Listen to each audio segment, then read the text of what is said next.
Bismillahirrahmanirrahim. Assalamualaikum warahmatullahi wabarakatuh. Berjumpa lagi dengan saya, Pak Handoko, dalam kanal YouTube saya. Bagi kalian yang baru bergabung di kanal YouTube ini, saya sarankan untuk klik tombol subscribe dan nyalakan loncengnya ya, agar kalian mendapatkan notifikasi atau pemberitahuan tentang materi-materi sejarah baik itu Indonesia ataupun peminatan dan juga latihan-latihan soal yang berguna untuk tes masuk perguruan tinggi atau tes CPNS gitu ya. Jadi kalian akan mendapatkan banyak sekali manfaatnya dengan klik tombol subscribe. Oke, di dalam video ini saya akan mencoba untuk membahas soal sejarah dari SIMAK UI gitu ya, yaitu seleksi masuk Universitas Indonesia tahun 2019, dan ini adalah paket yang kedua. Untuk paket yang pertama kalian bisa lihat playlist saya untuk soal-soal SIMAK UI 2019. Oke, langsung saja ya kita masuk ke soal pertama teman-teman. Tokoh yang dikenal sebagai bapak sejarah adalah A. Herodotus, B. Thucydides, C. Plato, D. Aristoteles, atau E. Socrates. Teman-teman sudah mempunyai gambaran kira-kira jawaban yang mana yang tepat ya?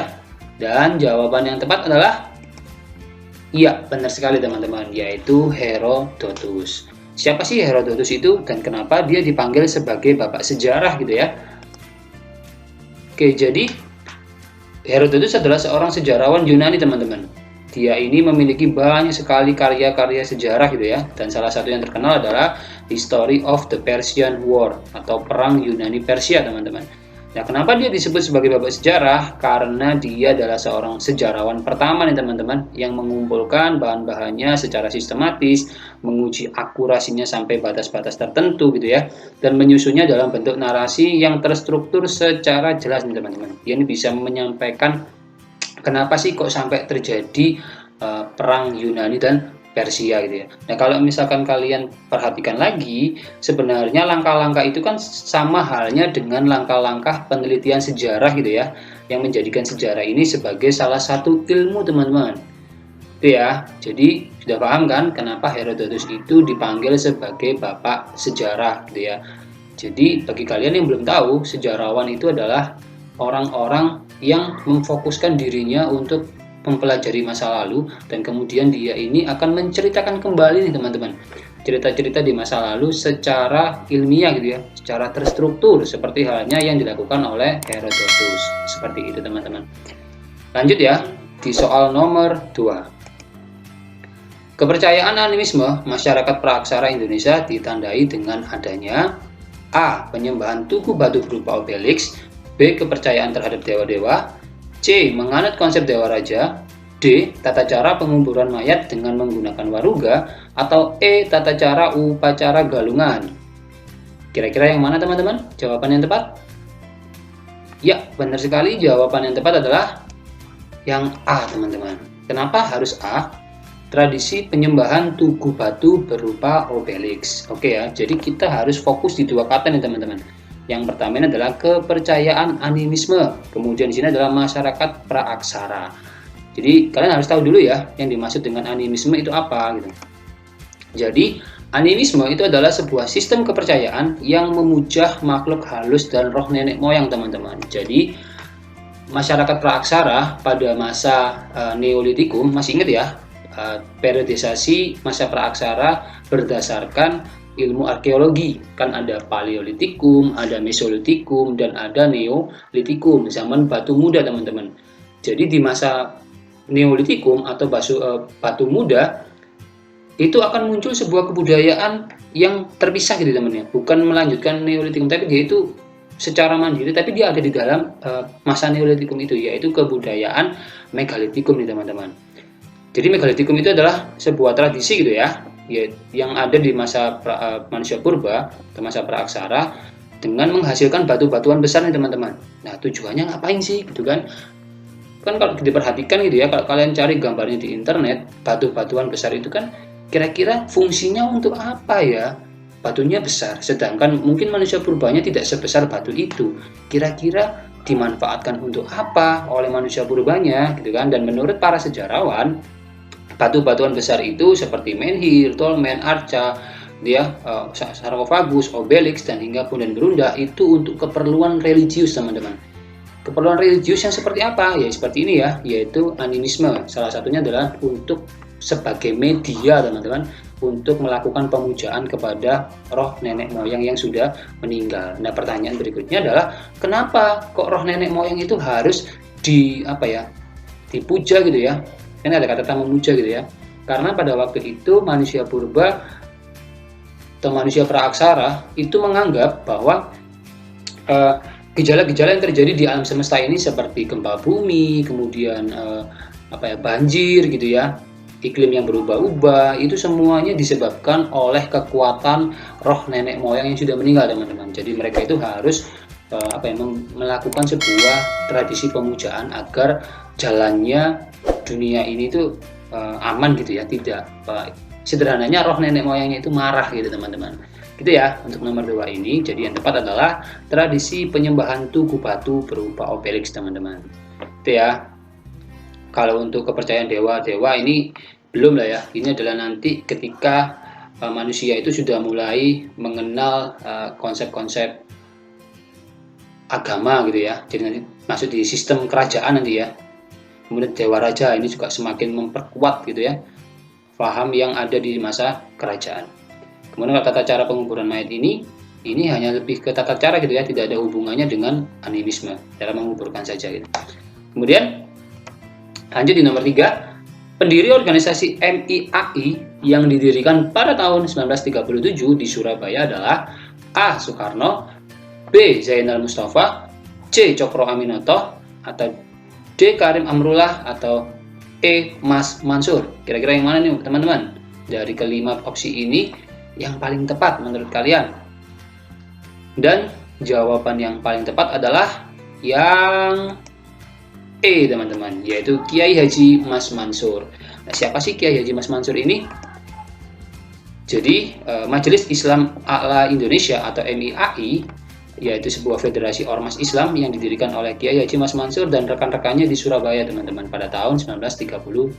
Nah, ini adalah salah satu kebanggaan arek-arek Surabaya gitu ya. Kemudian tujuan MIAI ini apain gitu kan? Yaitu mengkoordinasi berbagai kegiatan dan menyatukan umat Islam di Indonesia dalam menghadapi politik Belanda, teman-teman. Contohnya seperti menolak undang-undang perkawinan dan wajib militer bagi umat Islam, gitu ya. Jadi meskipun nanti MIAI ini di masa kolonial Belanda itu menjadi salah satu organisasi yang diawasi gitu ya, karena memiliki basis massa yang banyak juga selain Sarekat Islam, maka nanti di masa Jepang itu nasibnya juga sama gitu seperti organisasi-organisasi yang lain. Jadi MIAI ini awalnya dinonaktifkan juga gitu ya, tidak boleh ada organisasi apapun ya teman-teman yang berdiri dan aktif di masa penjajahan Jepang atau pendudukan Jepang ya. Jadi kenapa tidak boleh? Karena pada waktu itu memang Jepang ini lagi aktif-aktifnya untuk mengeluarkan propaganda mereka gitu ya, yaitu untuk orang-orang Indonesia ini mau dijadikan tentara-tentara yang mendukung Jepang dalam perang Asia Raya nih teman-teman. Jadi ya organisasi Indonesia itu atau organisasi yang didirikan oleh orang-orang Indonesia itu ya harus dimatikan dulu gitu ya. Tapi ternyata organisasi itu tidak berjalan dengan baik gitu ya, malah digunakan oleh tokoh-tokoh kemerdekaan Indonesia untuk membangkitkan rasa nasionalisme, sehingga nanti salah satunya diaktifkan kembali nih teman-teman MIAI di zaman pendudukan Jepang. Fungsinya adalah untuk itu tadi ya, menjadikan umat Islam itu sebagai tentara gitu ya, untuk mendukung bangsa Jepang seperti itu. Meskipun nanti ini akan dinonaktifkan lagi gitu ya, diganti oleh Mas Yumi. Jadi jawaban yang tepat adalah yang E teman-teman, Kiai Haji Mas Mansur gitu ya. Sekarang kita lanjut ke nomor 4 teman-teman. Kegagalan kinerja pemerintah dalam pembangunan pada masa demokrasi liberal disebabkan A. Menteri tidak berasal dari kalangan profesional, B. Mosi tidak percaya di dalam parlemen seringkali digunakan untuk menjatuhkan kabinet, C. Presiden seringkali melakukan intervensi terhadap berbagai produk kebijakan kabinet, atau D. Partai bersikap tidak dewasa E. Terjadi konflik para pemimpin partai dengan presiden. Sudah punya kira-kira gambaran jawaban yang tepat yang mana, teman-teman? Dan jawaban yang tepat adalah yang B, teman-teman, yaitu mosi tidak percaya dalam parlemen, gitu ya. Nah, jadi mosi itu apa, gitu kan? Pertanyaan di situ ya. Kenapa kok jawaban yang tepat adalah B? Mosi itu apa, teman-teman? Jadi gini, teman-teman ya, bahwa problem utama masa demokrasi parlementer atau demokrasi liberal pada waktu itu adalah tidak terwujudnya ini ya, ini terlalu banyaknya ini, tidak terwujud stabilitas politik nih, teman-teman, gitu ya. Kenapa tidak terwujud? Kehidupan politiknya itu tidak stabil, teman-teman. Kenapa hal itu bisa terjadi? Karena tidak ada partai yang dominan, teman-teman, di parlemen, gitu ya. Sehingga hal ini nanti memunculkan pertentangan, gitu ya. Jadi yang namanya kabinet, gitu ya, sebuah pemerintahan yang sedang aktif dan bekerja pada waktu itu adalah hasil koalisi, teman-teman, koalisi antara beberapa partai, gitu ya. Karena tidak ada partai yang sangat dominan pada waktu itu. Sehingga ketika salah satu partai itu mungkin berbeda pendapat dengan koalisinya, maka dia akhirnya memilih untuk menarik diri dari koalisi itu. Maka yang terjadi adalah mosi tidak percaya itu tadi, teman-teman, yaitu salah satu bentuk upaya, gitu ya, untuk mendorong kabinet yang sedang bekerja atau yang sedang aktif itu untuk meletakkan jabatannya, gitu, kepada presiden, gitu.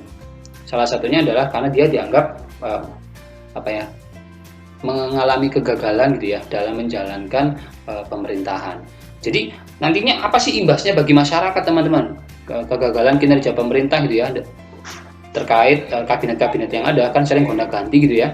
Kabinetnya ada kabinet Supiman, ada kabinet Natsir, gitu, ada kabinet Ali 1, ada Ali 2, gitu, banyak ya.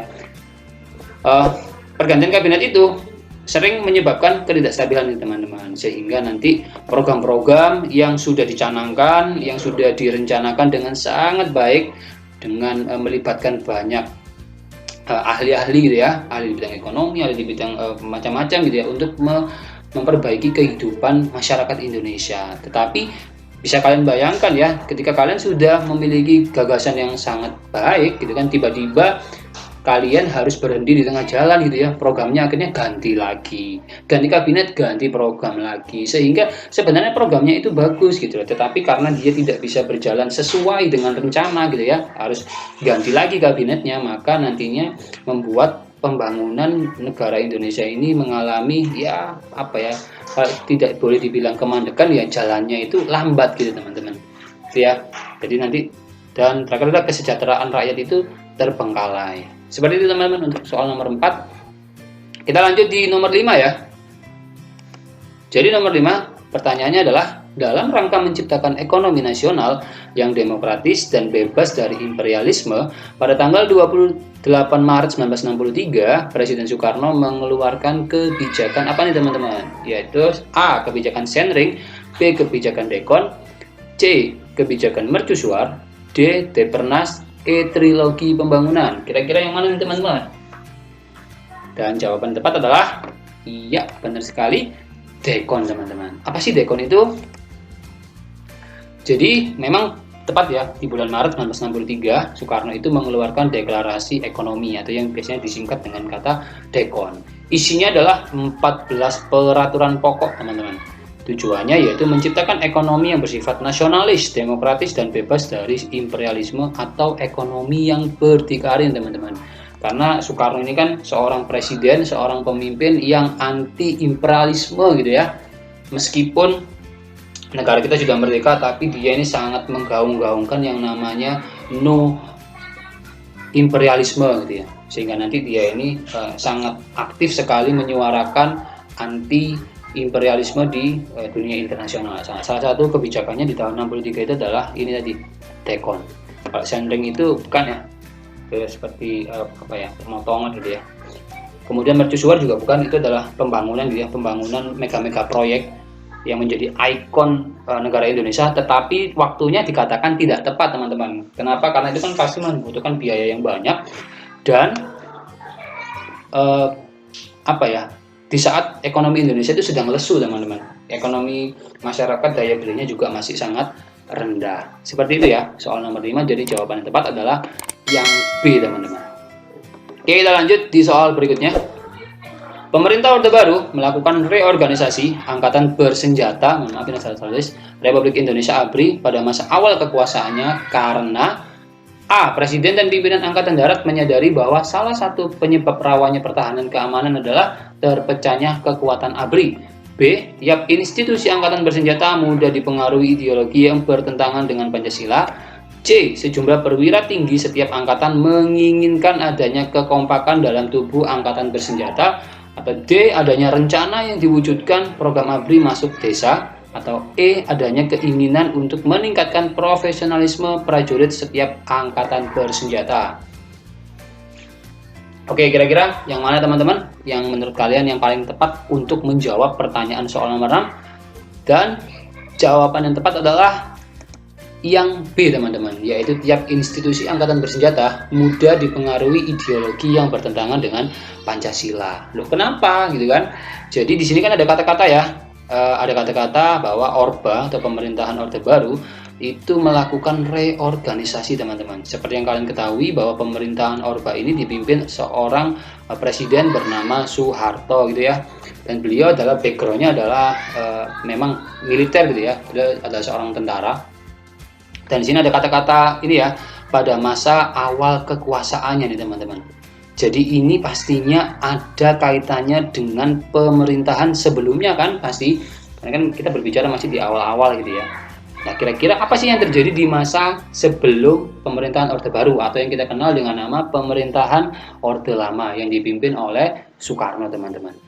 Oke, jadi kita agak sedikit mundur ke belakang gitu ya. Jadi pada tanggal 30 September 1965 itu terjadi sebuah momentum, teman-teman. Momentum kudeta yang mengatakan seperti itu ya. Atau mungkin bagi kalian yang mungkin masih asing dengan kata kudeta, kudeta itu adalah upaya peralihan kekuasaan secara kekerasan yang dilakukan oleh sekelompok tentara. Yang kemudian pada waktu itu dipimpin oleh seorang Letkol Untung. Dan dikatakan sih berkolaborasi dengan Partai Komunis Indonesia gitu ya. Nah, nantinya peristiwa ini itu akan mendorong jatuhnya kekuasaan Soekarno sebagai seorang presiden pada waktu itu di tahun 1966 ya, dan digantikan oleh mandatarisnya yaitu Soeharto dengan pemerintahan Orde Barunya. Jadi di sini di tahun 66 itu konflik internal Angkatan Darat itu begitu terasa gitu ya. Ada gap-gap gitu, ada kelompok-kelompok di mana dikatakan di situ dengan jelas ya bahwa di sini gerakan 30 September upaya kudeta penggulingan kekuasaan. Sebenarnya upaya untuk mengganti kekuasaan yang sedang aktif sekarang itu adalah hal yang lumrah gitu ya di masa demokrasi. Tetapi kalau dilakukan dengan cara kekerasan, dengan cara paksa gitu ya, itu juga menjadi sesuatu yang salah gitu. Kalau misalkan melalui pemilu juga itu it's okay gitu ya, nggak masalah, nggak ada problem di situ. Tapi masalahnya di sini adalah upaya peralihan kekuasaan itu dilakukan dengan cara kekerasan, dilakukan oleh sekelompok tentara gitu ya. Dan kemudian ketika Soeharto sudah memimpin, dia itu pernah mengatakan nih teman-teman bahwa kita tidak perlu malu atau berkecil hati apabila di antara anggota-anggota kita itu memang terlibat gerakan G30 SPKI, karena hal itu terjadi dari peninggalan Orde Lama, teman-teman, yang sengaja menyelundupkan oknum-oknumnya. Dari pernyataan ini kita itu bisa mendapatkan sebuah informasi bahwa Pak Harto sendiri sebagai presiden pada waktu itu tidak menyangkal bahwa di kesatuannya dia di organisasi yang dia pimpin, yaitu Tentara Nasional Indonesia atau ABRI gitu ya, secara keseluruhan itu adalah ada personil-personilnya, ada oknum-oknumnya di dalam ABRI pada waktu itu yang sudah, kalau istilahnya zaman sekarang itu, terpapar gitu ya, terpapar paham komunisme. Dan ini yang berusaha untuk dibersihkan oleh Soeharto, teman-teman. Jadi istilahnya adalah reorganisasi gitu ya. Jadi untuk menata ulang ABRI dari apa gitu kan.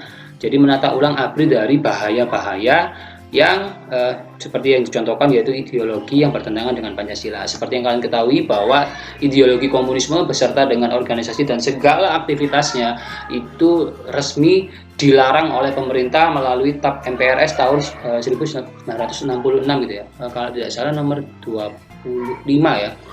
Jadi Jawaban yang tepat untuk soal nomor 6 ini adalah yang B teman-teman, yaitu tiap institusi angkatan bersenjata mudah dipengaruhi ideologi dan bertentangan dengan Pancasila. Ini yang ingin dibersihkan gitu ya, atau istilahnya adalah reorganisasi ABRI. Ini mohon maaf ada kekeliruan, harusnya bersenjata.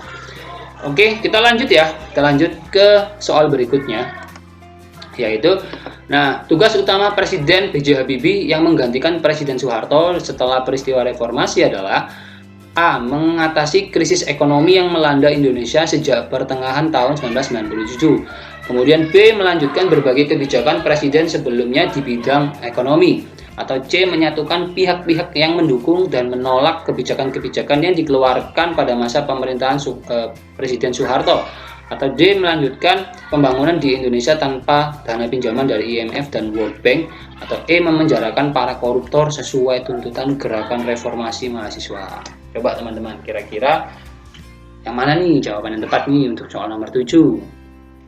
Dan jawaban yang tepat menurut saya adalah yang A teman-teman, yaitu mengatasi krisis ekonomi yang melanda Indonesia sejak pertengahan tahun 1997 gitu ya. Jadi B.J. Habibie gitu kan, B.J. Habibie itu adalah di masa akhir pemerintahan daripada Presiden Soeharto. Beliau ini kan berposisi sebagai wakil gitu ya. Jadi ketika Presiden Soeharto meletakkan jabatannya sebagai presiden, maka secara aturan, secara undang-undang itu nanti yang menggantikan adalah wakilnya. Dan kebetulan pada waktu itu adalah B.J. Habibie teman-teman.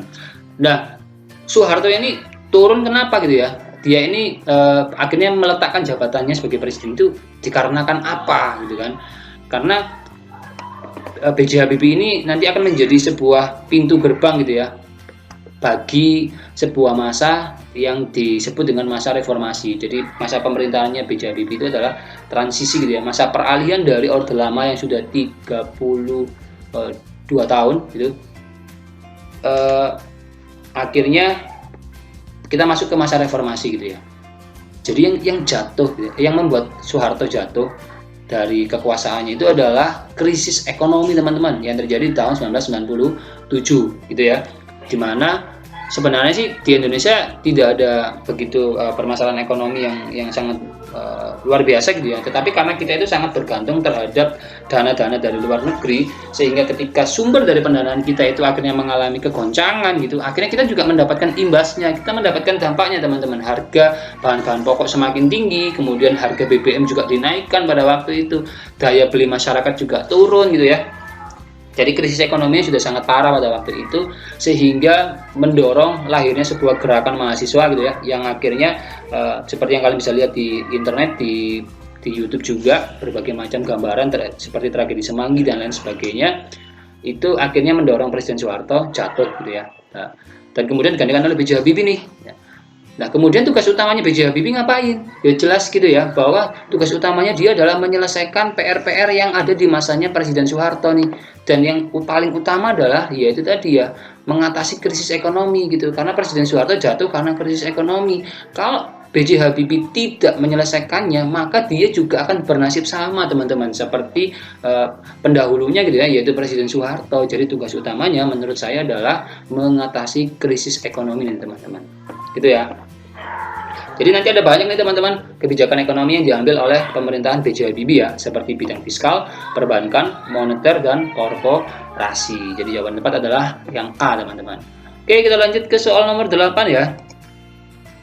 Nah, kebijakan sistem ekonomi liberal pada akhir abad ke-19 berdampak terhadap perubahan kebudayaan masyarakat Jawa, yaitu mulai dikenalnya sistem A. upeti, B. uang, C. perbankan, D. swasembada, atau E. kredit teman-teman. Yang mana nih dari kelima opsi ini? Coba. Dan jawaban yang tepat adalah yang mana? Yang menjadikan sebuah perubahan kebudayaan masyarakat nih, akibat dari penerapan kebijakan sistem ekonomi liberal di akhir abad 19. Dan jawaban yang tepat adalah yang E teman-teman, yaitu sistem kredit gitu ya, sistem simpan pinjam gitu lah ya. Jadi kenapa gitu kan? Kenapa kok yang dipilih adalah kredit gini, bukan perbankan, bukan uang atau upeti gitu ya.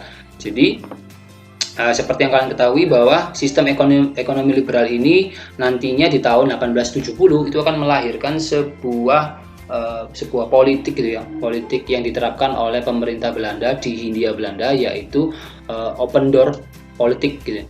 Jadi sebuah politik yang memberikan kebebasan, memberikan izin kepada pengusaha-pengusaha swasta atau pedagang-pedagang swasta, khususnya orang-orang Eropa ataupun orang-orang Belanda, untuk menanamkan uangnya nih teman-teman, atau kalau istilahnya zaman sekarang itu adalah investasi gitu ya, menanamkan sejumlah uangnya di negara Indonesia dengan tujuan jelas gitu ya, yaitu untuk mendapatkan keuntungan berdagang di Indonesia. Dan setelah politik itu dijalankan gitu ya, maka akan berbondong-bondong nih, berbondong-bondong pengusaha-pengusaha Eropa, pengusaha asal Belanda untuk menanamkan modalnya di Hindia Belanda gitu ya, dan ini nanti memunculkan sistem kapitalis gitu di Hindia Belanda. Dan salah satu industri yang paling mendapatkan dampak dari politik pintu terbuka atau bisa dikatakan ekonomi liberal adalah di bidang perkebunan teman-teman. Jadi nanti itu di wilayah Sumatera, di wilayah Pulau Jawa itu akan bermunculan perkebunan-perkebunan besar gitu ya. Jadi modalnya banyak sekali membuka perkebunan-perkebunan gitu. Kemudian hal ini juga akan berdampak pada terbukanya kesempatan kerja bagi orang-orang pribumi gitu ya, orang-orang Jawa, orang-orang Sumatera gitu, untuk bekerja sebagai buruh perkebunan teman-teman.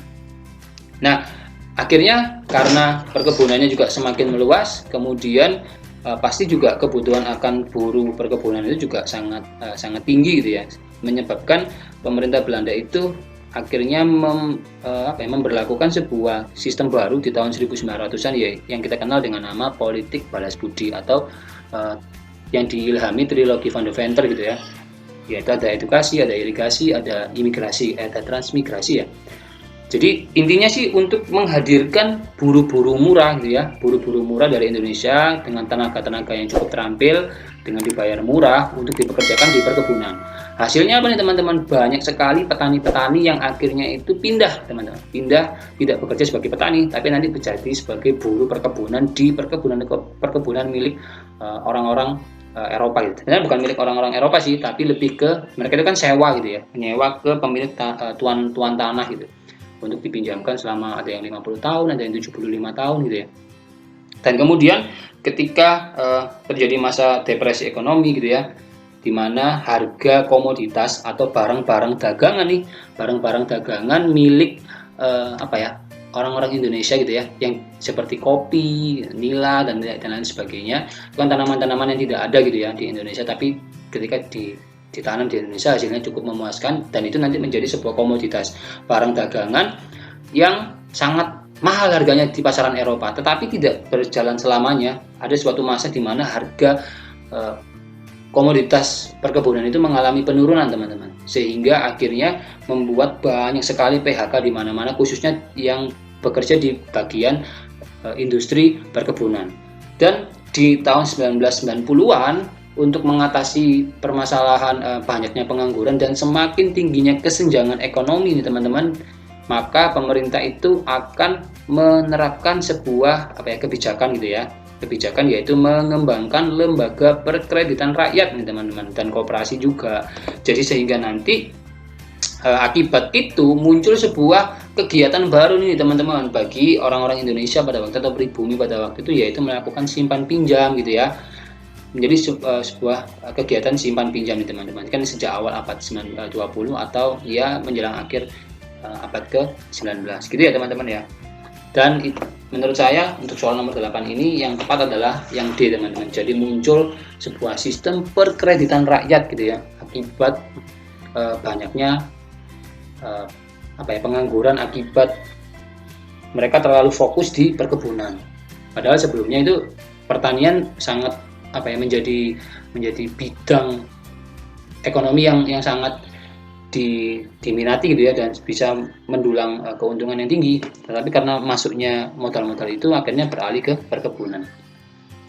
Seperti itu teman-teman untuk nomor 8. Sekarang kita lanjut ke nomor 9. Ini ya, perjanjian pengurangan senjata strategis atau Strategic Arms Reduction Treaty atau START antara Uni Soviet dan Amerika Serikat pada tahun 1982 bertujuan untuk apa? A. Membatasi kepemilikan peluru kendala jarak jauh. Atau B. Mengurangi kepemilikan peluru kendali jarak pendek berhulu ledak nuklir. Atau C. Memusnahkan peluru kendali yang berdaya jelajah jarak menengah. Atau D. Mencegah ekspor peluru kendali berhulu ledak nuklir ke negara-negara Asia. Atau E. Menghapus kepemilikan kendali antar benua yang membahayakan umat manusia. Kira-kira jawaban yang tepat yang mana nih teman-teman? Sebuah perjanjian yang dikenal dengan nama Perjanjian Pengurangan Senjata Strategis gitu ya. Nah, dari sini kan sudah jelas gitu ya, bahwa jawaban tepat adalah iya, benar sekali teman, yaitu mengurangi kepemilikan peluru kendali jarak pendek atau berhulu ledak nuklir gitu ya. Meskipun dia ini senjata yang bisa dilontarkan atau ditembakkan dengan jarak yang tidak terlalu jauh gitu, tetapi hulu ledaknya itu bisa sekelas nuklir gitulah ya. Jadi sebenarnya dari namanya kan sudah jelas ya, reduction itu pengurangan nih teman-teman. Di sini yang menggunakan kata-kata pengurangan itu yang mana? Yaitu yang B ya teman-teman, yaitu mengurangi kepemilikan. Jadi perjanjian ini itu memang awalnya sudah dijadikan proposal gitu ya oleh Presiden Ronald Reagan Amerika. Gitu, jadi dia itu menyodorkan proposal untuk melakukan pengurangan secara dramatis dalam kekuatan strategis gitu ya, yang nantinya dikenal dengan SALT 3 gitu ya. Tetapi nanti barulah di tahun 1991 perjanjian START antara Amerika dan Uni Soviet ini nanti akan disetujui kedua negara. Tujuannya sama, yaitu mengurangi kepemilikan hulu ledak nuklir secara signifikan. Jadi jawaban yang tepat adalah yang B teman-teman. Oke, kita lanjut ya, lanjut ke nomor 10. Nah, pusat kekuasaan Mataram kuno di Jawa Timur yang dipindahkan dari Jawa Tengah oleh Empu Sendok bernama Kerajaan Medang Kamulan. Sebab Kerajaan Medang Kamulan yang berpusat di tepi, ini ya, mohon maaf ini harusnya tepi Sungai Berantas memiliki arti penting dalam bidang ekonomi. Kira-kira jawaban yang tepat yang mana teman-teman? Apakah keduanya benar gitu ya, pernyataan dan alasannya benar, atau salah satunya salah? Atau mungkin kedua-duanya salah nih? Kira-kira yang mana yang benar? Yang benar ya, jawaban yang tepat adalah yang B teman-teman. Jadi pernyataannya ini benar, kemudian alasannya juga benar. Kenapa? Karena gini ya, pusat kekuasaan Mataram kuno di Jawa Timur sebelumnya itu berada di Jawa Tengah nih teman-teman, dipindahkan oleh Empu Sendok yang nantinya akan mendapatkan nama Kerajaan Medang Kamulan gitu ya. Jadi memang tepat. Alasannya kenapa Empu Sendok itu memindahkan Mataram kuno, karena ada yang mengatakan terjadinya bencana alam seperti letusan Gunung Merapi, kemudian bencana-bencana yang lain gitu ya, sehingga nanti pertimbangannya adalah ya udah kita pindahkan aja gitu, jangan di Jawa Tengah, dan pilihannya adalah di Jawa Timur. Kemudian ada juga yang mengatakan diserang oleh Kerajaan Sriwijaya gitu ya. Banyak sekali alasan-alasan kenapa akhirnya Mataram kuno ini dipindahkan oleh Empu Sendok. Nah, untuk alasannya juga benar teman-teman, gitu ya. Alasannya itu benar. Kenapa? Karena memang lokasi daripada Kerajaan Medang Kamulan itu berada di muara Sungai Berantas nih teman-teman. Sehingga nanti Medang Kamulan ini bisa menjadi sebuah kerajaan yang sukses gitu ya, yang ramai dikunjungi pedagang. Sehingga menjadi jalur pelayaran dan perdagangan. Tetapi di sini tidak menunjukkan hubungan sebab akibat gitu ya. Kenapa? Karena kalau misalkan di sini kan pernyataannya adalah dipindahkan gitu ya. Nah, dipindahkan ini nanti bisa dijadikan ini. Apa sih sebabnya dipindahkan? Nah, di sini nanti misalkan disebutkan karena terjadi letusan Gunung Merapi yang sangat hebat dan memakan banyak korban. Nah, ini juga bisa menjadi sesuatu yang sinkron gitu, saling berhubungan. Kemudian kalau misalkan bukan itu yang ditanyakan, misalkan kenapa kok dinamai Medang Kamulan gitu kan? Namanya bernama Medang Kamulan.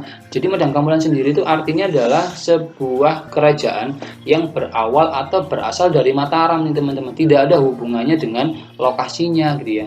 Jadi penamaan Medang Kamulan itu bukan karena lokasinya teman-teman, tapi karena untuk sebagai tanda gitu ya, bahwa kerajaan baru ini adalah awal mulanya itu adalah kerajaan Mataram kuno di wilayah Jawa Tengah. Seperti itu teman-teman ya. Jadi jawaban yang tepat adalah menurut saya yang B. Oke, kita lanjut ke soal nomor 11. Nah, perang yang dikobarkan Pangeran Uku di Tidore pada akhir abad ke-18 berusaha melawan dominasi Belanda di kawasan Maluku dan Papua Barat, sebab Nuku berusaha menjalin aliansi dengan penguasa lokal di Halmahera, Seram, dan Raja Ampat. Jawaban yang tepat yang mana teman-teman? Apakah keduanya benar? Ataukah keduanya benar tapi tidak menunjukkan hubungan sebab akibat? Atau keduanya salah? Atau salah satunya yang salah? Jadi jawaban yang tepat adalah yang A teman-teman, yaitu pernyataannya benar, alasannya juga benar, dan keduanya memiliki hubungan sebab akibat gitu ya. Jadi seperti halnya di wilayah-wilayah Nusantara yang lain, bahwa dominasi Belanda itu terhadap sebuah kerajaan itu sangat terasa gitu ya. Meskipun dia ini menjalankan indirect rule gitu ya. Dia ini tidak memerintah rakyat pribumi secara langsung, tapi dia tetap menempatkan pimpinan-pimpinan rakyat pribumi itu sebagai raja-raja gitu. Tapi dia ini mendesak siapa? Mendesak rajanya teman-teman.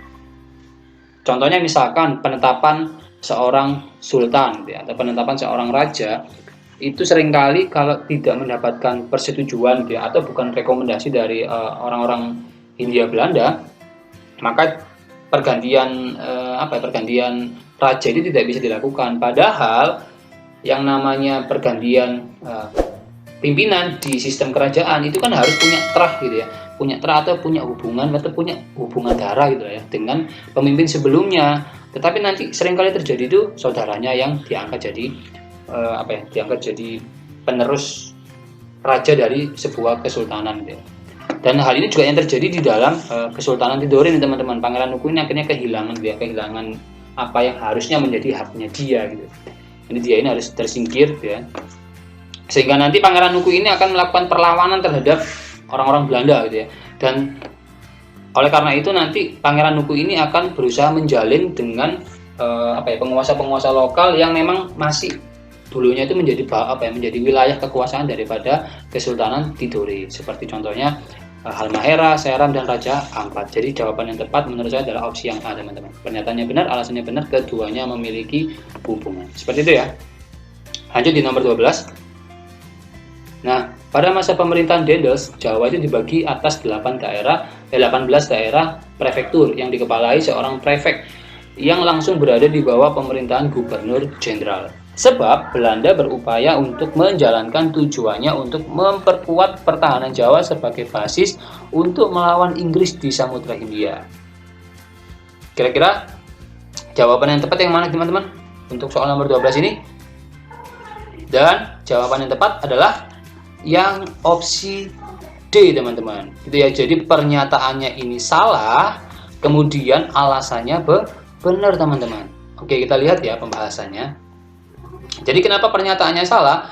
Karena Daendels itu tidak membagi wilayah Jawa menjadi 18 daerah prefektur teman-teman, tetapi menjadi 9 wilayah prefektur gitu, atau setingkat provinsi lah sekarang. Nanti ada prefektur Tegal, Semarang, Pekalongan hingga Pasuruan dan Sumeneb. Jadi ini salah gitu ya, salah di jumlahnya. Yang benar adalah 9. Kemudian kenapa untuk alasannya ini benar? Karena memang pada waktu itu, pada masa Daendels berkuasa, yaitu 1808 sampai 1811 ya, itu Daendels tugas utamanya adalah mempertahankan wilayah Indonesia. Fokusnya ada di Pulau Jawa, dari siapa? Dari serangannya Inggris gitu ya. Loh, kenapa Pak kan di Samudra Hindia, bukan di wilayah Pulau Jawa gitu loh. Kenapa Pulau Jawa yang menjadikan basis pertahanan? Karena di wilayah Samudra Hindia itu ada wilayah yang menjadi kekuasaan dari Perancis nih teman-teman. Jadi ada semacam Mauritius gitu ya. Itu adalah wilayah kekuasaannya Perancis. Loh, apa hubungannya Belanda dengan Perancis? Jadi di tahun-tahun sebelum 1808 teman-teman itu terjadi sebuah pertempuran gitu ya. Terjadi pertempuran antara Belanda dan Perancis. Jadi Perancis itu kan diilhami gerakan revolusi Perancis teman-teman. Jadi revolusi Perancis itu kan berhasil menggulingkan kerajaan yang dianggap ini ya, banyak melakukan pelanggaran terhadap rakyatnya gitu ya, sehingga digulingkan. Dan semangat revolusi Perancis itu akhirnya menyebar teman-teman. Tidak hanya berada di wilayah Perancis gitu ya. Jadi efek dominonya itu terjadi di situ. Negara-negara di sekitar Perancis itu akhirnya juga terilhami teman-teman. Khususnya adalah Belanda gitu ya. Belanda kan juga masih menganut sistem kerajaan juga. Jadi efek domino itu juga akan dirasakan oleh negara Belanda, di mana nanti Napoleon Bonaparte pada waktu itu juga merasa bahwa kalau hanya wilayah Prancis saja yang berhasil mereka menangkan, itu rasanya juga percuma juga gitu ya. Akhirnya nanti dia ini berusaha untuk melakukan ekspansi atau perluasan wilayah gitu ya, ke wilayah-wilayah yang berada di dekat-dekatnya Prancis juga, atau yang terilhami oleh semangat-semangat revolusi Prancis. Salah satunya adalah Belanda gitu ya. Dan ketika Belanda berhasil dikalahkan, nanti kan ratunya itu kan pemimpinnya itu akan pergi gitu ya. Dia ini terpaksa menyingkir dari negaranya untuk ke Inggris, dan dia ini minta pertolongan ke negara Inggris gitu sebagai temannya dia gitu. Dan nanti ada kalau tidak salah namanya adalah surat Kew gitu ya. Itu intinya sih meminta Inggris gitu, meminta bantuan kepada Inggris untuk bisa membantu Belanda mengembalikan kekuasaannya di atas wilayah negaranya sendiri, kemudian koloni-koloninya gitu, daerah-daerah jajahannya termasuk Hindia Belanda gitu. Nah, sedangkan sebenarnya memang Daendels ini adalah orang Belanda nih teman-teman. Dia bukanlah orang Prancis ya. Dia ini adalah orang Belanda, tetapi dia ini mendukung semangat-semangat revolusi Prancis gitu. Jadi dia ini, sehingga dia dipilih gitu ya, karena dia itu menunjukkan bahwa dia terpapar semangat-semangat revolusi Prancis, dan tugas utamanya dia adalah yaitu tadi ya, membendung serangan Inggris untuk menguasai wilayah Prancis yang ada di wilayah Samudra Hindia. Jadi menurut saya ini tepat gitu ya. Menurut saya ini tepat sekali jawabannya. Untuk alasannya ini tepat sekali, dan ini ada beberapa kebijakan-kebijakan gitu ya, kebijakan-kebijakan yang dilakukan oleh Daendels dalam tugas utamanya, yaitu mempertahankan wilayah Jawa. Dan yang paling terkenal biasanya adalah Jalan Anyer Panarukan gitu ya. Tuh, dan ada masih banyak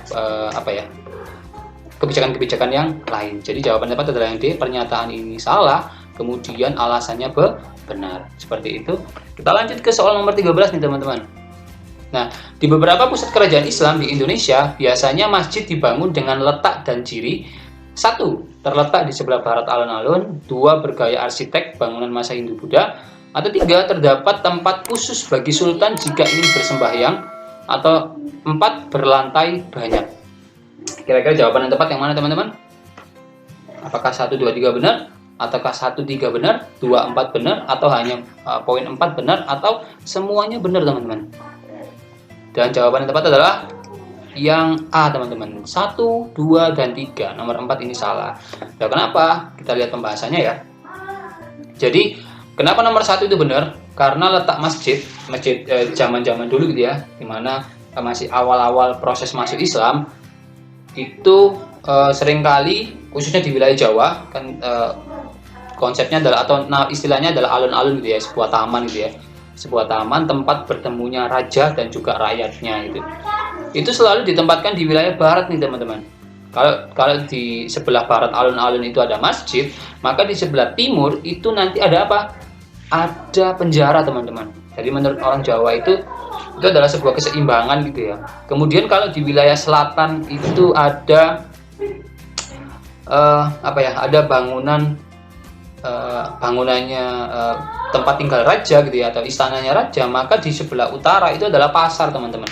Jadi selatan itu tempat tinggalnya raja, di sebelah utara itu adalah tempat tinggalnya rakyatnya. Nanti mereka ketemu di tengah-tengah yang disebut sebagai alun-alun teman-teman. Itu adalah konsep gambaran atau kepercayaan orang-orang Jawa pada waktu itu, khususnya di Jawa Tengah dan di Jawa Timur. Seperti itu ya. Jadi nomor 1 ini benar jika masjid itu terletak di sebelah barat alun-alun. Kemudian untuk nomor 2 nih, apakah benar nih bergaya arsitek bangunan masa Hindu-Buddha? Jelas benar ya, bahwa kenapa kok arsiteknya itu menggunakan masa Hindu-Buddha? Karena seperti yang kalian ketahui bahwa orang-orang Indonesia itu kan beragama Hindu-Buddha itu kan sudah sangat mengakar kuat gitu ya. Mereka ini sudah bertahun-tahun lamanya atau beratus-ratus tahun lamanya itu menganut agama Hindu-Buddha teman-teman. Sehingga ketika Islam masuk gitu ya, berusaha untuk melakukan islamisasi atau proses menjadikan seseorang itu beragama Islam atau masuk ke Islam, maka kalau di Jawa itu dikenal dengan konsep wali gitu ya. Jadi para wali atau orang-orang yang memang mendakwakan Islam di awal-awal masuknya Islam itu menggunakan beberapa kebudayaan-kebudayaan nih teman-teman, kebudayaan-kebudayaan yang sudah ada di sekitar masyarakat Indonesia pada waktu itu. Salah satunya adalah bangunan yang nanti digunakan untuk sebagai tempat bersembahyang gitu ya, atau sholat.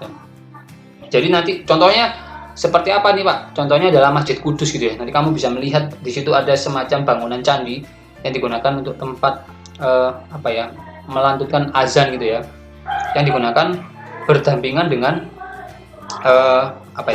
Masjid Kudus itu sendiri. Ya, jadi tujuannya adalah untuk mengajak gitu ya, agar orang-orang Indonesia itu tidak merasa terpaksa masuk Islam gitu. Oh, ternyata Islam itu tidak terlalu berlawanan dengan agama saya dulunya gitu loh, sehingga nanti ternyata Islam itu juga menjadi sebuah agama yang sangat menarik gitu ya untuk diikuti gitu loh. Jadi menggunakan kebudayaan salah satunya adalah bentuk arsitek bangunannya masih menggunakan Hindu-Buddha, atau itu adalah hasil perpaduan gitu ya, perpaduan kebudayaan Islam, kebudayaan Hindu-Buddha dan pra-aksara, atau yang sudah ada istilahnya adalah punden berunda gitu ya. Kemudian kalau untuk poin yang ketiga ini, terdapat tempat khusus bagi sultan jika ingin bersembahyang, itu juga dikatakan tepat teman-teman. Kenapa? Karena memang ada istilah maksura. Maksura itu adalah sebuah ruang khusus, tempat tempat sholat bagi raja di sebuah masjid, khususnya di wilayah Kauman gitu ya, di wilayah Yogyakarta. Itu nanti ada maksura ini ya. Fungsinya apa? Untuk menjaga keselamatan raja teman-teman. Dan raja itu adalah orang yang kalau sekarang mungkin setingkat presiden gitu ya, dia yang menjadi orang nomor satu di sebuah wilayah gitu. Jadi keselamatannya dia itu harus benar-benar dijaga teman-teman. Meskipun dia itu nanti sholat berjamaah, tapi ada semacam ruang khusus gitu ya, yaitu disebut dengan maksura. Kemudian kalau nomor 4 ini jelas salah gitu ya. Kenapa salah? Bukan lantainya yang banyak gitu ya. Kan kalau lantainya banyak itu kan pemahamannya adalah dia itu bertingkat-tingkat gitu ya. Ada yang lantai 2, lantai 3, lantai 4. Padahal yang tepat adalah atapnya teman-teman, yaitu atapnya itu berlapis gitu. Maksudnya adalah berjenjang gitu ya. Seingat saya itu minimal ganjil gitu ya. Angka ganjil bisa 3, bisa 5. Tapi ada juga yang 2, tapi itu menjadi pengecualian gitu ya, atau kondisi-kondisi khusus gitu. Biasanya sih 3, kalau nggak gitu 5 ya. Yang kita kenal dengan nama atap tumpang teman-teman. Nah, kamu bisa kalian bisa cari gambarnya di internet. Kemudian kita lanjut ke soal nomor 14 teman-teman. Nah, ini Istri Cedar adalah organisasi pergerakan perempuan yang memiliki perbedaan pendapat dengan organisasi antara lain 1 Pikat, 2 Aisyah, 3 Persatuan Muslimin Indonesia, atau 4 Perserikatan Perkumpulan Istri Indonesia. Kira-kira yang mana teman-teman? Ya, jadi jawaban yang tepat adalah yang D teman-teman, yaitu hanya pilihan keempat ya yang benar.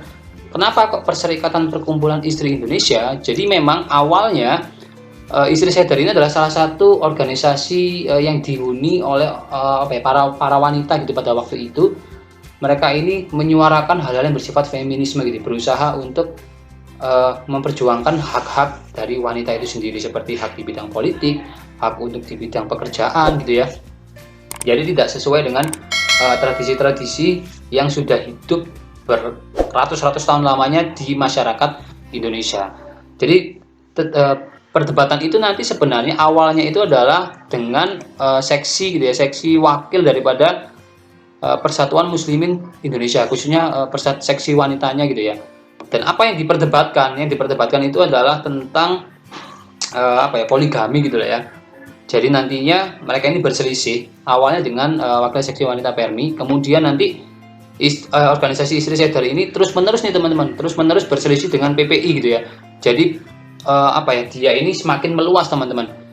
Perselisihannya itu dengan organisasi wanita yang lainnya itu semakin meluas gitu, tidak hanya dengan wakil Persatuan Muslimin, dan mereka ini sempat keluar gitu ya, sempat keluar dari Perserikatan Perkumpulan Istri Indonesia. Dan selanjutnya mereka ini akan mencemooh atau berusaha untuk menyerang gitu ya, menyerang Federasi PPI. Jadi Federasi PPI itu kalau saya boleh katakan semacam kongres pemuda gitu lah ya, yang nantinya akan melahirkan Sumpah Pemuda.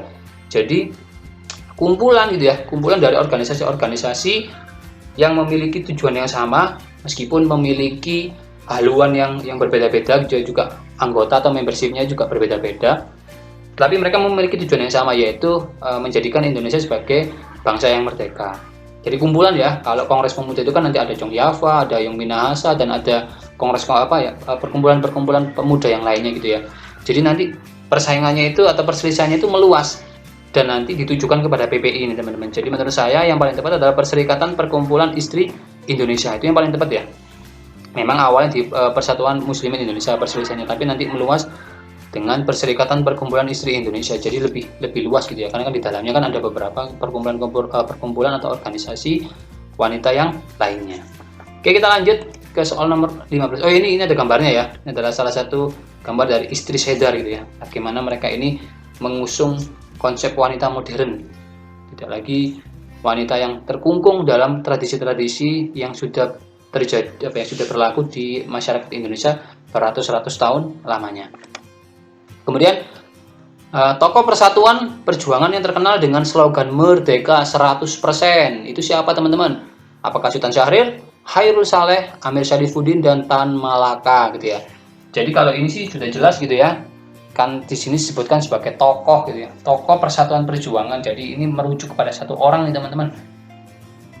Yang terkenal dengan slogannya Merdeka 100%. Kalau satu orang saja berarti kan opsinya yang mana? Yang D dong. Yaitu hanya pilihan keempat saja yang benar ya. Jadi ini hanya merujuk ke satu orang, nggak mungkin nih. Jarang banget ada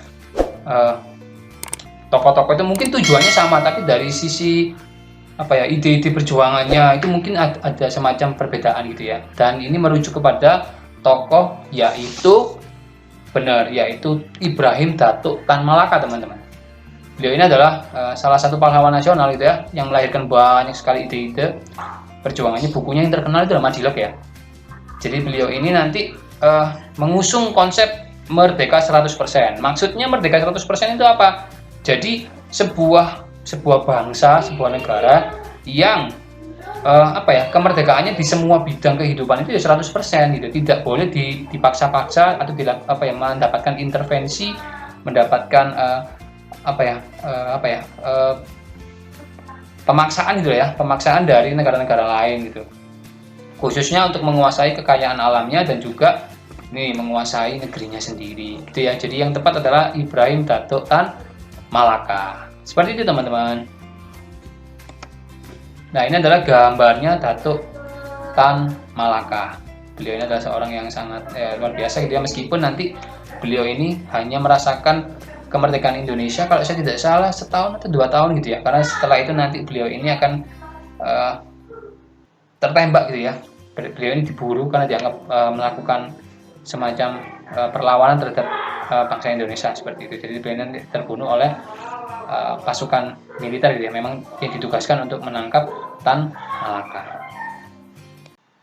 Wah, tidak terasa kita sudah berada di penghujung video pembelajaran ini teman-teman. Jika kalian ada pertanyaan seputar materi ini, kalian dapat menuliskannya di kolom komentar atau kalian juga bisa menanyakan hal itu kepada saya melalui kontak medsos ini ya. Saya ucapkan terima kasih bagi kalian yang telah menonton video ini hingga akhir. Jika kalian merasa video ini bermanfaat, jangan lupa bagikan video ini kepada teman-teman kalian ya, agar kebermanfaatan itu tidak hanya berhenti di kalian saja. Dan juga jangan lupa untuk klik subscribe dan like video ini. Akhir kata, Assalamualaikum warahmatullahi wabarakatuh. Salam Historia.